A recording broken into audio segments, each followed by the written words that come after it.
Hello students, how are you all? Welcome to Affairs Cloud, Learn to Lead. My name is Vikas Rana. So students, we have an app by the name Careers Cloud which you can go and download through the Play Store for Android phones. Once you have downloaded and logged in with your Gmail ID, you will be transferred to your home page where you can see all the courses that are offered by us. Once you have purchased the course, you can see your courses in the My Course section. But why our courses are so better? Why we think we provide you one of the best content? Because we provide you content on daily basis. In the daily basis, we provide you current affairs with 20 questions quiz as well as the PDF of the current affairs of daily. Then similarly for weekly, on weekly basis we provide you current affairs PDF as well as a 50 questions quiz that will help you to revise all the content that you have learned. Then on monthly basis also we provide you top 100 current affair questions PDF that will be the compiled PDF of the 100 questions of that particular month that will be very helpful for you. And not just this friends, we provide you in English as well as in Hindi too. So both English and Hindi students can enjoy our courses.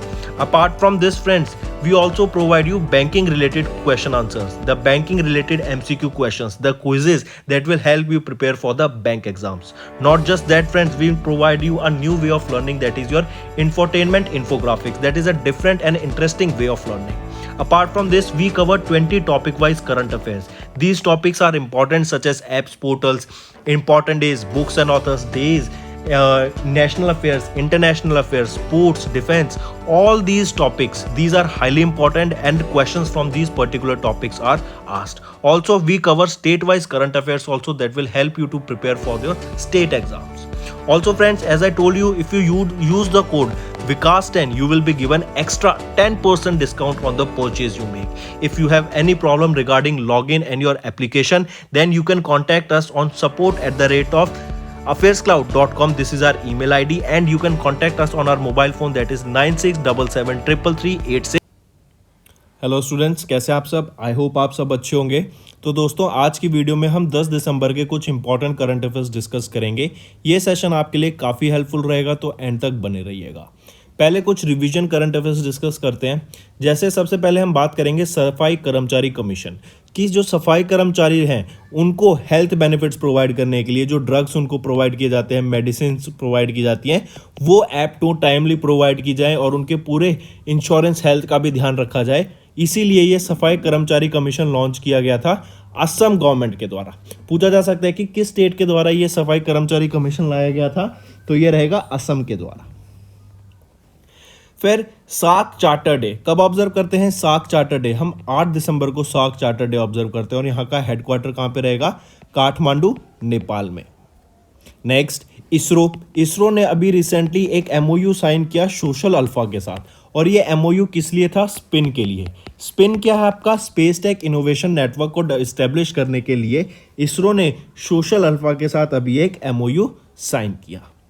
Next आ जाते हैं। Next हम बात करेंगे Peru की first female president कौन बनने जा रही हैं? वो है डीना बोलाट। आप इनको देख सकते हैं, पहली फीमेल प्रेसिडेंट पेरू की कौन है? डीना बोलाट।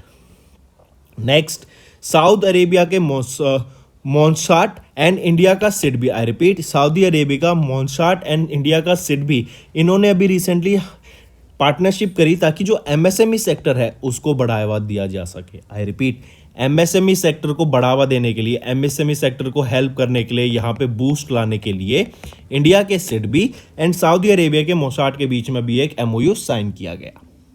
फिर आ जाते हैं टाइम मैगजीन। टाइम मैगजीन 2022 के पर्सन ऑफ द ईयर कौन घोषित करे गए हैं? वो हैं व्लादिमीर ज़ेलेंस्की। और ये जो टाइम मैगजीन के पर्सन ऑफ द ईयर का खिताब दिया जाता है, ये उनको दिया जाता है जिनका पिछले 10 से 12 महीने में जियो पॉलिटिक्स पे बहुत ज़्यादा इम्पैक्ट रहा हो।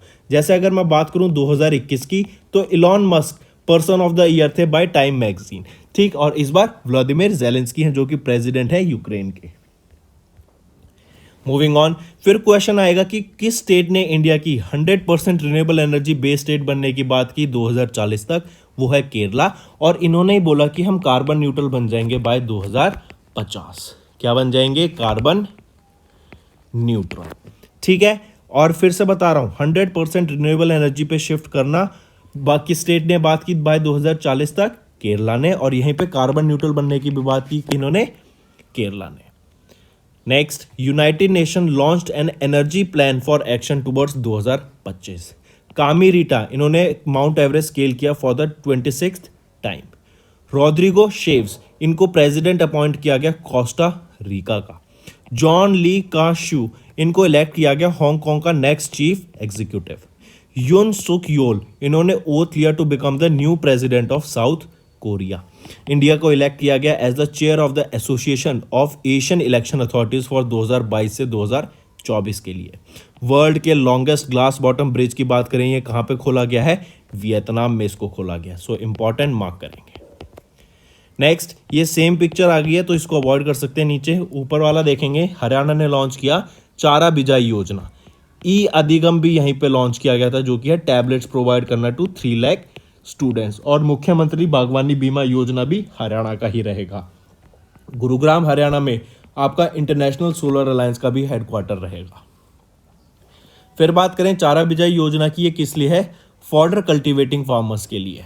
देन इंडिया का पहला electric vehicle charging station power किया जाएगा फूड वेस्ट से, जो कि इनॉग्रेट किया गया मुंबई में। इंडिया का पहला सेंटर ऑफ एक्सीलेंस खादी के लिए कहां पर इनॉग्रेट किया गया? न्यू दिल्ली में। यहीं पर आपका म्यूजियम है for former prime ministers. Then PM Modi ने लॉन्च किया मध्य प्रदेश स्टार्टअप पॉलिसी को। ऑलराइट, नेक्स्ट पे आते हैं। केरला के द्वारा शैली ऐप लॉन्च की गई, जो कि एक diagnosing controlling lifestyle disease and health and wellness app है। यहीं पर आपकी बात करें, केरला का अपना खुद का ओटीटी प्लेटफॉर्म क्या है? सी स्पेस के नाम से। ठीक, फिर इंडिया का पहला रीजनल रैपिड ट्रांजिट सिस्टम, ये किसको हैंड ओवर किया गया? To National Capital Region Transport Corporation in Gujarat. MHA ने साइन किया एक MoU with Solar Energy Corporation of India Limited to realise India's green energy initiative. Haryana की बात करें, इन्होंने ई अधिगम बात की लॉन्च किया था, अभी हमने देखा, और ये क्या है? टैबलेट्स डिस्ट्रीब्यूट करने के लिए टू 3 लाख स्टूडेंट्स। तो दोस्तों, ये तो हो गए हमारे रिवीजन के करंट अफेयर्स। अब आ जाते हैं हम डेली के करंट अफेयर्स पर। सबसे पहले हम बात करेंगे इंटरनेशनल लूसोफोन फेस्टिवल की। 3 से लेकर 6 दिसंबर के बीच में ये फेस्टिवल ऑब्जर्व किया गया, गोवा में ऑब्जर्व किया गया। Ministry of external affairs ICCR, जो कि है Indian council of cultural relations, and Goa government, इन तीनों के द्वारा मिलकर इसको ऑर्गेनाइज कराया गया था इंटरनेशनल लूसोफोन फेस्टिवल। कहाँ पर? गोवा में कराया गया था, और 3 से लेकर 6 दिसंबर के बीच में कराया गया था। अब ये रीज़न क्या है, हम ये ऑब्जर्व क्यों करते हैं इंटरनेशनल लूसोफोन फेस्टिवल? रीज़न ये है कि जो पोर्चुगीज लैंग्वेज स्पीकिंग कम्युनिटी है, उनका जो प्रेजेंस है गोवा में, उनके बीच में कनेक्शन बिल्ड करने के लिए, उनके बीच में कनेक्शन इस्टेब्लिश करने के लिए और उसको हाईलाइट करने के लिए ये ऑब्जर्व हम करते हैं इंटरनेशनल लूसोफोन फेस्टिवल। याद रखेंगे इसको, काफ़ी इंपॉर्टेंट रहेगा। ठीक है, चलिए, तो इसके बारे में क्या क्या चीज़ें याद रखनी है? गोवा में हुआ था, 3 से 6 दिसंबर के बीच में हुआ था। ऑर्गेनाइज किसके द्वारा? MEA, ministry of external affairs, Indian council of cultural relation and Goa government के द्वारा मिलकर इसको ऑर्गेनाइज कराया गया था। और यहाँ पे आपके जो चीफ गेस्ट थे, या फिर हम गेस्ट ऑफ ऑनर कह सकते हैं, वो कौन थी? मीनाक्षी लेखी, जो कि मिनिस्टर ऑफ स्टेट है for external affairs. Moving on, next आ जाते हैं। सोलर रूफटॉप स्कीम को एक्सटेंड कर दिया गया है 2026 तक। ये पहले 2022 तक थी स्कीम, और यहाँ पे टारगेट था 40,000 मेगावाट एनर्जी को जनरेट करने का थ्रू सोलर रूफटॉप्स। लेकिन ये टारगेट अभी अचीव नहीं हुआ, तो अब इस टारगेट का भी जो टारगेट ईयर है उसको शिफ्ट करके क्या कर दिया गया है? 2026। ठीक है, याद रखेंगे। ये जो सोलर रूफटॉप स्कीम है, इसके अंडर क्या है? जैसे मैंने बताया कि जैसे सोलर हो गया आपके सोलर पैनल्स का, और रूफटॉप हो गया आपकी छत पर। आपकी छत पर ये रूफटॉप, आपकी छत पर ये सोलर पैनल्स लगाने की बात की गई, ताकि जो एनर्जी जनरेट की जा सके आप उसको इलेक्ट्रिसिटी के तौर पे यूज़ कर सकें। एंड ये एक रिन्यूएबल सोर्सेज ऑफ एनर्जी है, जिससे मतलब आप कहीं ना कहीं जो पॉल्यूशन क्रिएट हो रहा है उसको कम कर रहे हैं। यहीं पे अगर मैं बात करूं सेंट्रल गवर्नमेंट की कुछ और स्कीम जो कि सोलर एनर्जी को प्रमोट करती हैं, जैसे किसान ऊर्जा सुरक्षा एवं उत्थान महाभियान, जिसको हम पीएम कुसुम स्कीम कहते हैं। Then scheme for development of ultra mega renewable energy power parks. फिर national wind solar hybrid policy जो 2018 में आई थी। अजय ज्योति AJAY क्या थी? Atal Jyoti Yojana. Then Sumitra skill development programme, International Solar Alliance जो कि 2015 में लॉन्च किया गया था। जिसका हेडक्वार्टर गुरुग्राम हरियाणा में है। इंडिया और फ्रांस ने मिलकर इसको लॉन्च किया था। तो ये सारी चीज़ें भी आपको पता होनी चाहिए। मूविंग ऑन, यहाँ पे आप देख सकते हैं MNRE ministry of new and renewable energy के द्वारा ये एक्सटेंड करी गई थी स्कीम रूफटॉप सोलर प्रोग्राम। और ये भी पूछा जा सकता है कि इस रूफटॉप सोलर प्रोग्राम की इम्प्लीमेंटिंग एजेंसी कौन सी है, तो वो या फिर इम्प्लीमेंटिंग मिनिस्ट्री कौन सी है, वो आपकी ministry of new and renewable energy है। 2026 मार्च तक इसको एक्सटेंड कर दिया गया है। और यहीं पे देखें कि रूफटॉप सोलर प्रोग्राम का फेज़ 2 अचीव करने की बात की गई, जहां पे हम 40,000 megawatt of rooftop solar project capacity को एनर्जी को हम अचीव करने की बात करेंगे। 2022 में करना था, लेकिन अब उसको एक्सटेंड करके मार्च 2026 कर दिया गया है।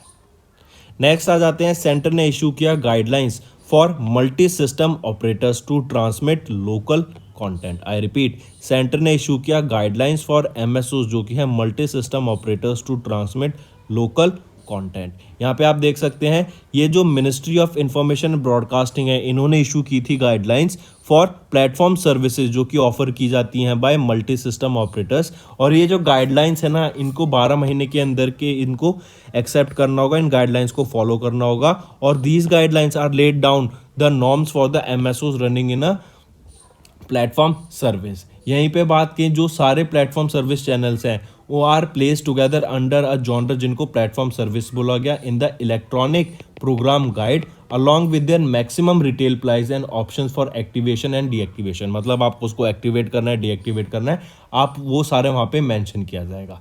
फिर जो ये MSOs हैं ये ऑफर करेंगे ये प्लेटफॉर्म सर्विस को, which will have to retain a recording of all the platform services channels programme for a period of 90 days. Alright, तो ये याद रखना है। नेक्स्ट आ जाते हैं India and US। Indian Navy और US नेवी के बीच में भी एक एक्सरसाइज कंडक्ट करी गई थी जो कि स्पेशल फोर्स एक्सरसाइज थी, कंडक्ट कराई गई इंडियन नेवी और US नेवीज के बीच में, जिसका नाम था संगम। संगम एक्सरसाइज थी, ये आपका 7th एडिशन है इस एक्सरसाइज का, जो कि एक joint naval special force exercise है जिसमें इंडियन नेवी मरीन कमांडो जिनको मार्कोस बोला गया एंड यूनाइटेड स्टेट्स की navy seal air and land seal teams ने पार्टिसिपेट किया। ये एक्सरसाइज कहाँ पे हुई थी? गोवा में हुई थी। 1 दिसंबर से स्टार्ट हुई थी और ये 3 वीक तक ये एक्सरसाइज कंटिन्यू रहेगी। काफ़ी इंपॉर्टेंट, याद रखेंगे। जो ये 7वां एडिशन एक्सरसाइज का संगम, इसका फर्स्ट एडिशन हुआ था 1994 में। फिर इसी के साथ साथ अगर देखें इंडिया और US के बीच में कुछ और एक्सरसाइज होती हैं, जैसे एक्सरसाइज मालाबार, एक्सरसाइज युद्ध अभ्यास। ठीक, ये एक्सरसाइज इन्हीं के बीच, दोनों के बीच में कंडक्ट कराई जाती है। नेक्स्ट पे आते हैं, अभी recently IEA international energy agency के द्वारा एक रिपोर्ट रिलीज की गई जिसका नाम है रिन्यूएबल्स 2022। ये दिसंबर एडिशन है 2022 का और इस रिपोर्ट में बताया गया कि जो रिन्यूएबल एनर्जी की हमारी कैपेसिटी होगी ना, वो डबल हो जाएगी आने वाले 5 सालों में। अभी आप देख रहे हैं हम ट्रांजिशन मोड में हैं ऑल ओवर द वर्ल्ड कि हम non renewable sources of energy से शिफ्ट करके अब हम किस पे कर रहे हैं? रिन्यूएबल सोर्सेज ऑफ एनर्जी पे।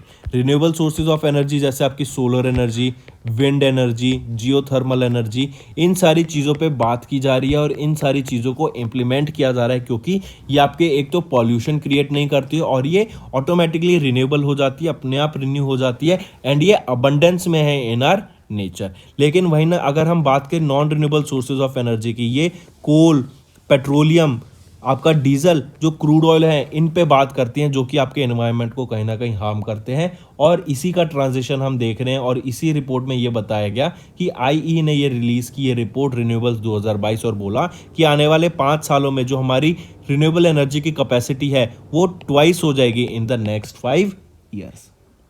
और जो कैपेसिटी है रिन्यूएबल एनर्जी की जो एंटिसिपेट की जा रही है is to increase by 2400 gigawatts by between the time period 2022 to 2027, which is equivalent to China's entire power capacity of 2022। ठीक है, याद रखेंगे इस रिपोर्ट को। नेक्स्ट पे आ जाते हैं। नेक्स्ट हम बात कर रहे हैं, अभी रिसेंटली बांग्लादेश नेवी के द्वारा एक इंटरनेशनल फ्लीट रिव्यू 2022 को कंडक्ट कराया था। कहां पर? बांग्लादेश में कराया था और यहां पर 3 इंडियन नेवल शिप्स ने पार्टिसिपेट किया in this international fleet review. ये कौन कौन से शिप थे? INS कोची, INS कारावती और INS सुमेधा। इन 3 शिप्स ने मिलके आपका इंटरनेशनल फ्लीट रिव्यू में पार्टिसिपेट किया, जो कि बांग्लादेश नेवी के द्वारा कंडक्ट कराया गया था। 6 से लेके 9 दिसंबर के बीच में ये एक्सरसाइज कंडक्ट कराई गई थी। ये इंटरनेशनल फ्लीट रिव्यू हुआ था। यहाँ पे चीफ गेस्ट कौन थी? शेख हसीना, जो कि प्राइम मिनिस्टर है बांग्लादेश की। ठीक है, वो यहाँ पर चीफ गेस्ट थी। चलिए नेक्स्ट पे आते हैं। फिर नेक्स्ट हम बात करते हैं जापान की। जापान ने अभी को जॉइंटली डेवलप किया है एक नेक्स्ट जनरेशन का फाइटर जेट, मतलब डेवलप करेंगे इस फाइटर जेट को, जो कि यूके एंड इटली के द्वारा मिलकर डेवलप किया जाएगा ये नेक्स्ट जनरेशन का फाइटर जेट, और ये बन के रेडी हो जाएंगे बाय 2035 तक ये आपके नेक्स्ट जनरेशन के fighter jet in collaboration with UK and Italy. कौन डेवलप कर रहा है? जापान। यहीं पे अगर हम इसके बारे में पढ़ें और अच्छे से, जापान ने एक डील साइन करी with United kingdom and Italy to develop a next generation fighter aircraft together by 2035. This ends Japan's to work with countries other than United States for the first time to meet a major defense requirement. ये move entail करता है integrating Japan's FX and Britain's Tempest, a successor to the Eurofighter Typhoon, into the next generation combat aircraft, जो कि deploy किए जाएंगे 2035 तक। और जो F-20 और F-2 फाइटर जेट है जापान का, उसको को डेवलप करके रिप्लेस कर दिया जाएगा by Mitsubishi FX fighter jet. ठीक है, और ये जो एग्रीमेंट है ये बेसिकली साइन किया गया है ताकि जो इंडो पैसिफिक रीजन में वहां पे जो चाइना का ग्रोइंग अग्रेशन है, नॉर्थ कोरिया का अग्रेशन हमें देखने को मिलता है, उसको काउंटर किया जा सके in the Indo Pacific region. Alright, चलिए नेक्स्ट पे आते हैं। नेक्स्ट हम बात करेंगे आरबीएल बैंक एंड पैसाबाजार.com, इन दोनों के द्वारा अभी एक को क्रेडिट कार्ड या फिर को क्रिएटेड क्रेडिट कार्ड को लॉन्च किया गया, जो कि है डुएट के नाम से। आप इसको को क्रेडिट कार्ड भी बोल सकते हैं। पैसाबाजार.com एंड आरबीएल बैंक के द्वारा मिलके इसको लॉन्च किया गया था, डुएट इसका नाम रहेगा। काफी इंपॉर्टेंट, याद रखेंगे। ये जो डुएट क्रेडिट कार्ड है ये इफेक्टिव होगा 15 अगस्त 2022 से, और इसी में आपकी फैसिलिटीज क्या होंगी कि आपको कैशबैक तो मिलेगा ही मिलेगा, कैशबैक के साथ साथ आप इस क्रेडिट कार्ड से अपने पैसे को अपने बैंक अकाउंट में भी ले जा सकते हैं, इसकी भी फैसिलिटी मिलेगी। ठीक है, चलिए नेक्स्ट पे आते हैं। फिर नेक्स्ट बात करते हैं आस्क कैपिटल। आस्क कैपिटल ने अभी recently Central bank of Ireland को अप्रूवल दिया, या फिर आस्क कैपिटल को अप्रूवल मिला, सेंट्रल बैंक ऑफ आयरलैंड का approval to launch India based fund. मतलब बेसिकली यहाँ क्या कहा जा रहा है कि जो आस्क कैपिटल है ना, इन्होंने अप्रूवल मिल गया है इनको सेंट्रल बैंक ऑफ आयरलैंड का कि ये बॉन्ड्स इशू कर सकते हैं, ये फंड्स इशू कर सकते हैं, जिससे क्या होगा, इंडियंस यहाँ पे इन्वेस्ट कर पाएंगे इनमें, एंड कुछ 500 मिलियन डॉलर की यहाँ पे फंड्स को गेन करने के लिए, फंड्स को रेज करने की बात की गई with the next 3 years from the global investors. I repeat, ASK capital management limited ने रिसीव किया approval from the central bank of Ireland to launch India based fund, namely ASK Indian entrepreneur fund, through the UCITS route. और ये UCIT route क्या होता है? Undertaking for the collective investment in transferable security, जो कि एक regulatory framework है of the European commission for the management and sale of mutual funds. ठीक, याद रखेंगे इसको भी। नेक्स्ट पे आ जाते हैं HDFC अर्गो। इन्होंने NIIT के साथ पार्टनर किया। देखो HDFC अर्गो तो आपकी एक इंश्योरेंस कंपनी हो गई, और NIIT आपका इंस्टीट्यूट हो गया। तो NIIT के जो आप कह सकते हैं जो इंस्टीट्यूट है, यहाँ से क्या है, बच्चे जाएंगे जो एजुकेटेड होंगे, जिनको चीज़ें आती होंगी, जो आपके कोडर्स होंगे, जो टेक्नोलॉजी साउंड होंगे, जिनको आईटी से रिलेटेड नॉलेज होगी, आईटी प्रोफेशनल्स होंगे।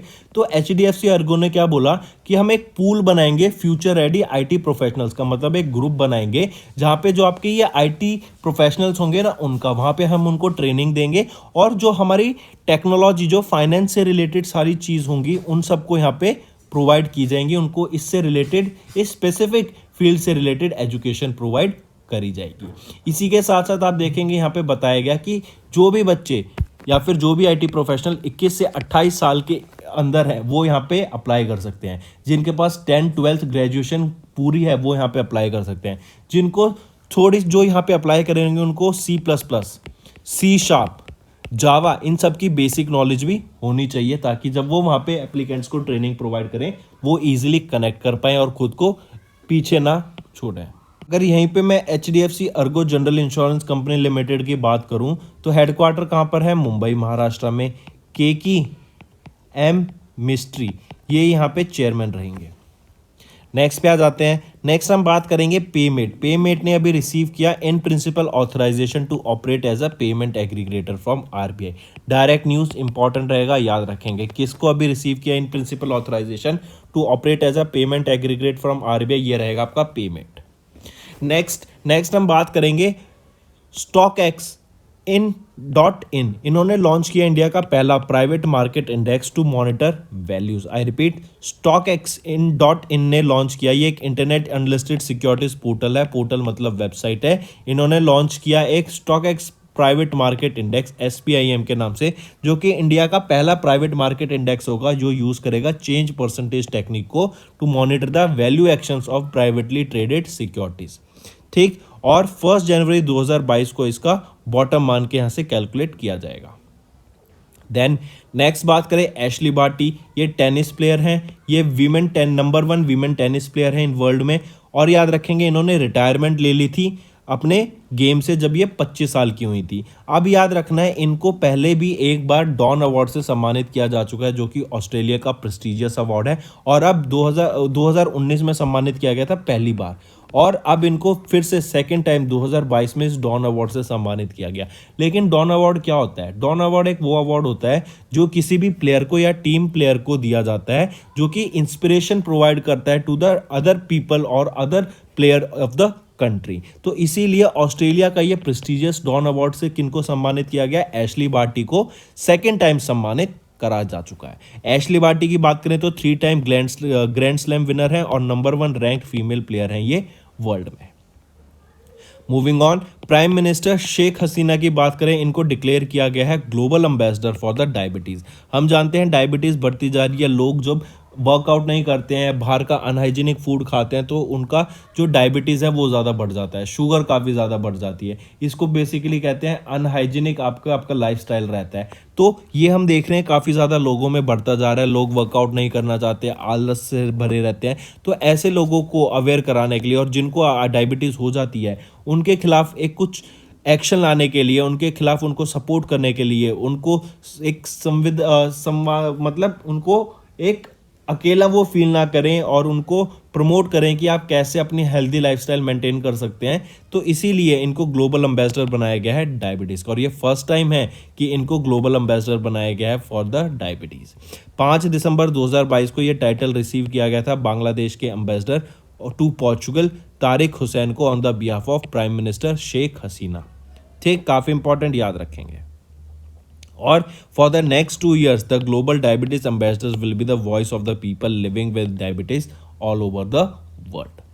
नेक्स्ट पे आ जाते हैं। नेक्स्ट बात करेंगे सुष्मिता शुक्ला की। काफ़ी इंपॉर्टेंट ये अपॉइंटमेंट रहेगी। सुष्मिता शुक्ला को पहला vice president and chief operating officer बनाया गया है न्यूयॉर्क फेड का। New York federal reserve bank of New York, या फिर आप कह सकते हैं federal reserve bank of New York का जो नई पहली vice president and chief operating officer बनी है, वो कौन रहेंगी? वो है सुष्मिता शुक्ला। काफ़ी इंपॉर्टेंट, इसको याद रखेंगे, इंडियन ऑरिजिन है इसीलिए। ठीक है, जैसे RBI हो गया इंडिया का रिजर्व बैंक ऑफ इंडिया, ऐसे ही फेडरल रिजर्व बैंक ऑफ आपका न्यूयॉर्क है, और ये अपॉइंटमेंट अप्रूव किया गया था फेडरल रिजर्व सिस्टम के बोर्ड ऑफ गवर्नर्स के द्वारा। नेक्स्ट पे आते हैं। JSPL Jindal steel and power ने एक्वायर किया मोनेट पावर को for 410 crore rupees through insolvency resolution process. Monnet power इनके पास एक अंडर कंस्ट्रक्शन प्लांट है जो कि 1050 मेगावाट की एनर्जी जनरेट कर सकते हैं इन अंगुल उड़ीसा, और JSPL यूटिलाइज करेगा power plant for captive use and it will consume 20 to 25% less coal. Next हम बात करते हैं स्पेसएक्स की। इलॉन मस्क की स्पेसएक्स है, हम जानते हैं Tesla, Neuralink, boring company, SpaceX हो गया, और फिर ट्विटर भी हो गया अब तो ये सारी कंपनी इलॉन मस्क की हैं। ठीक है, इलॉन मस्क ने अभी 40 नई सैटेलाइट्स लॉन्च की हैं वन वेब की। ये भी आपकी एक कम्युनिकेशन सैटेलाइट है, और जो आपकी स्टारलिंक है उनकी ये एक अपोजिट, इनका कंपटीशन कह सकते हैं। ठीक है, तो स्पेसएक्स ने 40 सैटेलाइट्स को लॉन्च किया for their competition company one web, जो कि एक कम्युनिकेशन कंपनी ही है, और इन्होंने रीजन बीइंग, अगर आपको याद हो, कुछ टाइम पहले इसरो ने भी आपकी वन वेब सैटेलाइट्स को लॉन्च किया था बिकॉज ड्यूरिंग रशिया वॉर के इन्वेजन के टाइम पे फ्लाइट्स को हॉल्ट किया गया था. Then this was the first time 3 planned missions and the next 2 dedicated launches with SpaceX are planned for 2023. Even ISRO के साथ एक वन वेब को और मिशन प्लान है जहां पे सैटेलाइट्स को स्पेस में भेजा जाएगा. नेक्स्ट पे आते हैं.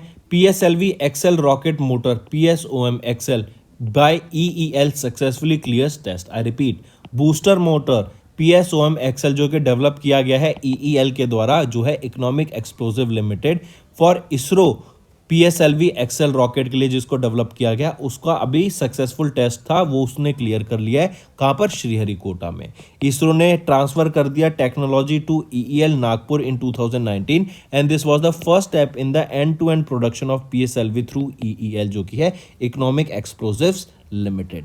फिर न्यू स्पेस इंडिया लिमिटेड जो कि कमर्शियल आर्म है डिपार्टमेंट ऑफ स्पेस का, इन्होंने सेलेक्ट किया Hindustan aeronautics limited and LNT को to let the consortium to make the 5 PSLV XL rockets. ठीक है, कौन बना रहा है इन PSLV XL रॉकेट्स को? Hindustan aeronautics limited and LNT, और ये 5 PSLV XL रॉकेट्स को डेवलप कर रहे हैं. नेक्स्ट पे आते हैं. पद्मा अवार्डी, और इनको पद्मा श्री अवार्ड से सम्मानित किया गया था मनोहर देवादोस को. इनका रिसेंटली निधन हो गया. अगर हम इनके बारे में बात करें तो ये काफ़ी फेमस आर्टिस्ट हैं, ठीक है, जो कि चेन्नई तमिलनाडु से बिलोंग करते हैं. 85 की एज में इनका निधन हो गया और इनको पद्मा श्री से सम्मानित किया गया था 2020 में, जो कि 4th हाईएस्ट सिविलियन अवार्ड है. इनकी आर्ट एंड चैरिटी वर्क के लिए इनको सम्मानित किया गया था. और ये जो आपके ट्रेडिशनल बिल्डिंग्स हैं उनकी पेंटिंग बनाने के लिए काफ़ी मशहूर है. नेक्स्ट पे आते हैं. हम बात करेंगे PV अय्यर. ये रिटायर्ड एयर मार्शल हैं और इन्होंने अभी एक बुक रिलीज़ की है, फिट एट एनी एज. इस बुक में इन्होंने बताया कि ये 92 ईयर्स ओल्ड है और जैसे बताया कि ये 8 किलोमीटर डेली वॉक करते हैं, रन करते हैं. और इन्होंने बताया कैसे कोई व्यक्ति किसी भी एज में फिट रह सकता है, जस्ट वो अपने रूटीन को फॉलो करें और फिटनेस पे ध्यान दें. तो कौन है? PV अय्यर के द्वारा इस बुक को लॉन्च किया गया. नेक्स्ट हम बात करते हैं international day of commemoration and dignity of the victims of the crime of genocide end of the prevention of the crime. ये 9 दिसंबर को ऑब्जर्व किया जाता है, यूनाइटेड नेशन के द्वारा ऑब्जर्व किया जाता है. एंड जो जेनोसाइड होता है उसके खिलाफ जो लोगों के जो एनिवर्सरी होती हैं उनको एक ऑनर करने के लिए, उनके खिलाफ संवेदना लाने के लिए ये डे हम ऑब्जर्व करते हैं. 74th एनिवर्सरी थी 2022 में जो हमने ये ऑब्जर्व करी है, इसको भी याद रखेंगे. फिर अगर UN की बात करूं मैं तो एंटोनियो गटर्स यहाँ के सेक्रेटरी जनरल रहेंगे. हेडक्वार्टर कहाँ पे रहेगा? न्यूयॉर्क USA में रहेगा. और कब इस्टेब्लिश किया गया था? 1945 में इसको इस्टेब्लिश करा गया था और 9 दिसंबर को हम ये ऑब्जर्व करते हैं. नेक्स्ट की बात करें तो इसको थोड़ा करेक्ट करेंगे. 8 दिसंबर को हम 55th सबमरीन डे ऑब्जर्व करते हैं. ठीक है, 8 दिसंबर को ऑब्जर्व करते हैं क्योंकि 8 दिसंबर को ही पहली सबमरीन इंडिया में जो थी INS कलवारी, इसको इंडक्ट किया गया था इनटू द इंडियन नेवी 8 दिसंबर 1967 को. इसीलिए हम 25वां ये 55th सबमरीन डे भी ऑब्जर्व करते हैं 2022 में. ऑलराइट, चलिए नेक्स्ट पे आते हैं. इंटरनेशनल एंटी करप्शन डे कब ऑब्जर्व किया जाता है? 9 दिसंबर को हम ऑब्जर्व करते हैं international anti corruption day. UN के द्वारा ऑब्जर्व किया जाता है, 9 दिसंबर को ऑब्जर्व किया जाता है. और यह ऑब्जर्व किया जाता है to create awareness about the impacts of corruption, जो नेगेटिव इम्पैक्ट्स होते हैं करप्शन के, जिससे करप्शन से जो आप देखते हैं ब्लैक मनी ज़्यादा बढ़ता है. फिर जो राइट तरीके से एक प्रोसेस होती है किसी भी फंक्शन को या फिर किसी भी सिटी को, किसी भी कंट्री को वर्क करने के लिए, उसमें क्या होता है? इनइक्वालिटीज जनरेट होती हैं, लोग अपना टैक्स प्रॉपर पे नहीं करते हैं. तो और जो काम होता है, जो एक प्रोसेस बनी हुई है, वो प्रोसेस प्रॉपर से फॉलो नहीं हो पाती है, रूल्स एंड गाइडलाइंस आपकी फॉलो नहीं हो पाती हैं. ठीक है, चलिए तो दोस्तों ये थे हमारे आज के करंट अफेयर्स. अब आ जाते हैं क्विक रिवीजन पे. इंटरनेशनल लूसोफोन फेस्टिवल कहाँ पर हुआ था? गोवा में हुआ था. किसके द्वारा ऑर्गेनाइज कराया गया? Ministry of external affairs in partnership with ICCR and Goa government के द्वारा इसको ऑर्गेनाइज कराया गया. MNRE ने एक्सटेंड किया rooftop solar scheme till March 2026. MIB ने इशू किया guidelines for multi system operators to transit local content. Indian and US navies ने कंडक्ट किया स्पेशल फोर्सेस एक्सरसाइज को संगम को गोवा में. इन्होंने अभी देखेंगे डिपार्टमेंट ऑफ PPW, इसको क्या होते हैं? डिपार्टमेंट ऑफ PPW क्या होता है? Department of pensioner and pensioners welfare. इन्होंने लॉन्च किया nation wide campaign for the promotion of digital life certificate. IEA international energy agency ने एक रिपोर्ट रिलीज की, रिन्यूएबल्स 2022 दिसंबर एडिशन था, और इसमें बताया गया जो ग्लोबल रिन्यूएबल एनर्जी कैपेसिटी है ना, वो डबल हो जाएगी इन द नेक्स्ट 5 ईयर्स। 2022 से 27 की बात की गई।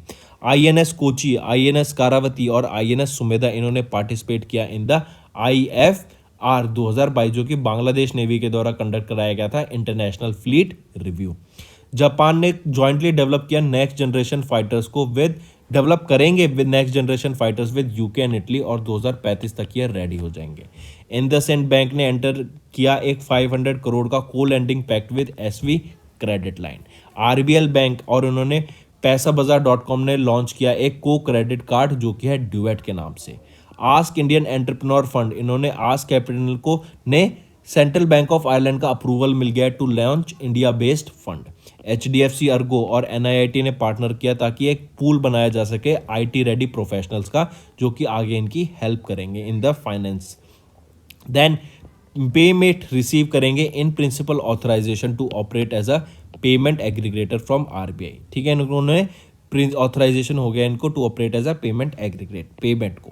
देन StockX.in इन्होंने लॉन्च किया इंडिया का पहला private market index to monitor values.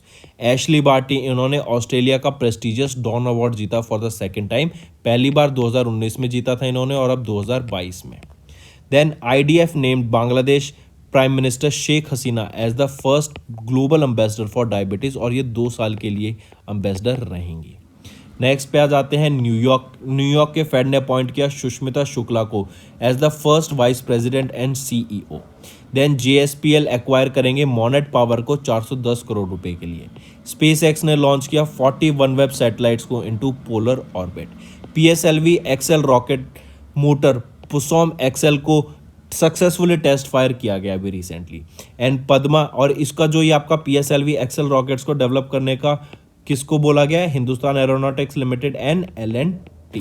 Padmashri awardee Manohar Devadas इनका निधन हो गया है और इनको पद्मश्री मिला था 2020 में। Retired air marshal PV Iyer ने लॉन्च की बुक जो है fit at any as. International day of commemoration and dignity of the victims of the crime of genocide end of the prevention of this crime 2022 observe किया गया 9 दिसंबर को। Indian navy का 55th submarine day 8 दिसंबर को observe किया गया, और international anti corruption day आपका 9 दिसंबर को ऑब्जर्व किया गया। तो दोस्तों ये तो थे हमारे आज के करंट अफेयर्स। अब आ जाते हैं होमवर्क पर। पहला, which institution released the report titled Climate Investment Opportunities in India's Schooling Sector? Second, which country has recorded deaths of children by the bacterial infection strep A? Third, किस institution ने release की एक report title preventing injuries and violence and overview? चौथा, टुंगेश्वर wild life sanctuary जो अभी news में थी, ये किस स्टेट में लोकेटेड है? पांचवा, what is the rank of India in the art and capital passport index 2022 के लिए? तो दोस्तों ये थे हमारे 5 होमवर्क क्वेश्चंस। अगर आपको सेशन पसंद आ रहा है तो नीचे कमेंट करके ज़रूर बताना आपके क्या व्यूज़ हैं। लाइक कर देना चैनल को, एंड अगर आप हमारे साथ पहली बार जुड़ रहे हैं और आज आपने पहली बार वीडियो देखी तो सब्सक्राइब ज़रूर से करें। So that's all for the day friends, thank you and have a nice day. That's all for the day friends. I hope you enjoyed the session, and you can follow us on the YouTube channel, as well as apart from YouTube channel you can go and follow us at Affairs Cloud Telegram channel. And if you have any queries related to the content or the of courses offered to you or the payment which you did on the application, you can contact us on the number provided, that is 7677333862. Apart from this friends, you can follow us on the Facebook as well as on Instagram handle, that is affairscloud_official. In the end friends, if you use a code that is Vikas10, you will be getting an additional extra 10% discount by using this code Vikas10. Also, if you have any problem regarding the course purchase, any problem regarding to our application, you can contact us on the mobile number, that is 9677333862. And if you want to mail us, you can also mail us on support@affairscloud.com, and I assure you that our representative from us will be contacting you soon and resolving your issue.